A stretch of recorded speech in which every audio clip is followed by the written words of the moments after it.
અમરોલીમાં થયેલ ગરફોડ ચોરીનો ભેદ ઉકેલાયો. Story report by Haresh Rajput, Surat.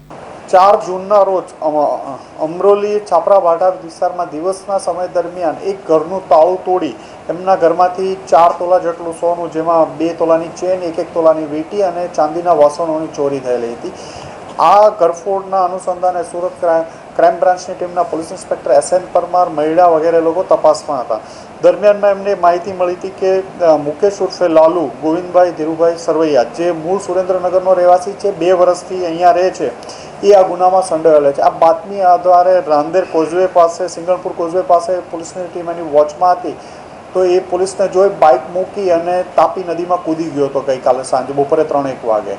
આ નદીમાં કૂદ્યા પછી ક્રાઇમ બ્રાન્ચની ટીમ દ્વારા તરત એસએમસીના ફાયર ડિપાર્ટમેન્ટને બોલાવવામાં આવ્યો હતો. એમ્બ્યુલન્સ અને ડ્રોન વગેરેની તરત મદદ લેવામાં આવી હતી અને પોલીસની વિવિધ ટીમો દ્વારા એ સ્વિમિંગ કરી અને તરીને એક બેટમાં જતો રહ્યો હતો, જ્યાં ખૂબ જાડી ઝાખરા, કીચડ વગેરે હતું. અને સીપી સાહેબે દરેક ઓલામાં ડ્રોનનો સારી રીતે ઉપયોગ કરવા માટે પણ જણાવેલું હતું, જે અનુસંધાને આમાં પણ ડ્રોનના ઉપયોગથી આસાનીથી અમને 2-3 કલાકની જહેમત થઈ, પણ આરોપી મળી આવ્યો હતો. એક જાડી ઝાખરામાં સાડી ઓઢી અને કોઈ એમના કોઈ હલનચલન વગર છુપાઈને પડ્યો હતો, પણ ડ્રોનની મદદથી અને ફાયર બ્રિગેડ પોલીસની ખૂબ મહેનતના 3 થી 4 કલાકની મહેનત બાદ એ મળી આવ્યો હતો. એની પાસેથી આ તમામ ઓર્નામેન્ટ્સ કબજે કરવામાં આવ્યા છે અને આગળની વધુ તપાસ માટે અમરોલી પોલીસ સ્ટેશનમાં સોંપવામાં આવ્યા છે.